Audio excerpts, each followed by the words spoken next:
अलीगढ़ के जाने माने मशहूर श्री आले नबी साहब से परिचय करवाते हैं श्रीलंका के 2 जमातियों के बारे में। वकील साहब, आपने जो 2 जमाती हैं श्रीलंका के, उनके बेल आदेश जारी कराए हैं, उसके बारे में कुछ जानकारी चाहते हैं। नहीं, वो बेल आदेश नहीं है, बल्कि ये दोनों लोग 5 मई 2020 से 14 और 14 सी फॉरेनर्स एक्ट के साथ 269, 270, 271 और 3 महामारी अधिनियम 188 वगैरह में ये जेल में चले गए थे। तो क्या आप ये अपने वतन वापस चले जाएंगे? नहीं, हमने उनकी राय से उनको तलब किया था जेल से यहाँ कोर्ट में आए थे एसीएम फर्स्ट की अदालत में, और वहाँ पर इनके मुकदमे को हमने ख़त्म करवा दिया है। और ये लोग 5 अक्टूबर को जेल से निकल आएंगे। आप कोई और पैगाम देना चाहते हैं?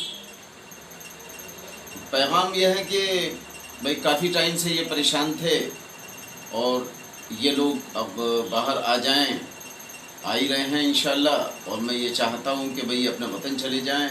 और क़ानूनी अब कोई अड़चन तो मुझे मालूम नहीं होती है, क्योंकि अगर ये मुकदमा तय ना होता, जब तक भी ये मुकदमा पेंडिंग रहता, इसके पेंडेंसी के दौरान में इसका जजमेंट नहीं हो जाता, चाहे उसमें 2 साल लगते, 4 साल लगते, 5 साल लगते, इनको इंडिया में और ख़ास तौर से अलीगढ़ में ही निगरानी में रहना पड़ता इस मुकदमे की वजह से। अब जब ये मुकदमा ख़त्म हो गया है तो अब इनको यहाँ रहने का कोई जवाज़ नहीं है और ये अपने वतन रवाना हो सकते हैं।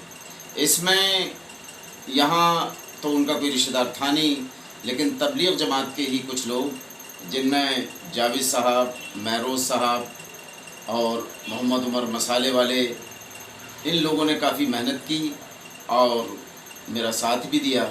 और मेरे भाई ज़मीरुल्लाह साहब वक्तन फ़ौक्तन पूछते रहे, आए भी, उन्होंने ज़मीरुल्लाह साहब ने काफ़ी मदद भी की। और ऐसा लगता था कि काफ़ी बेचैन है ज़मीरुल्लाह साहब इस केस के सिलसिले में। जब मेरी उनसे टेलीफोन पर बात हुई तो उन्होंने मुझसे पूछा कि भाई क्या हुआ इसमें। मैंने कहा कि ज़मीरुल्लाह भाई, ये मुकदमा ख़त्म हो गया और इंशाअल्लाह ये 5 अक्टूबर को जेल से निकल आएंगे। फिर पूछने लगे वतन के। हाँ, मैंने कहा इंशाअल्लाह ये लोग वतन चले जाएंगे। अगर कहीं कोई अड़चन आएगी तो हम कोशिश करेंगे उस अड़चन को दूर करने के लिए, क़ानूनी अड़चन को दूर करने के लिए कोशिश करेंगे। और हम ये चाहेंगे, ये कोशिश करेंगे कि ये लोग जल्द से जल्द अपने वतन चले आएँ। इनके घर वाले भी काफ़ी परेशान होंगे, लिहाजा मैं ये चाहता हूँ कि ये जेल से निकलें और अपने वतन चले जाएं। इनका मुकदमा ख़त्म हो गया। अब मुकदमे से किसी भी तरह का यहाँ कोई पेंडेंसी रही, कोई ताल्लुक़ नहीं रहा, इसलिए इंडिया में इनको रुकना भी नहीं चाहिए। चूँकि इनका जो वीज़ा का पीरियड था, वीज़ा ख़त्म हो गया है। शायद इनका जो अपना पासपोर्ट है वो वैलिड होगा, लेकिन वीज़ा का टाइम ख़त्म हो चुका है, इसलिए गवर्नमेंट भी इनको नहीं रोकेगी और इनको भेज देगी, जहाँ तक मेरा अपना ख्याल है। धन्यवाद।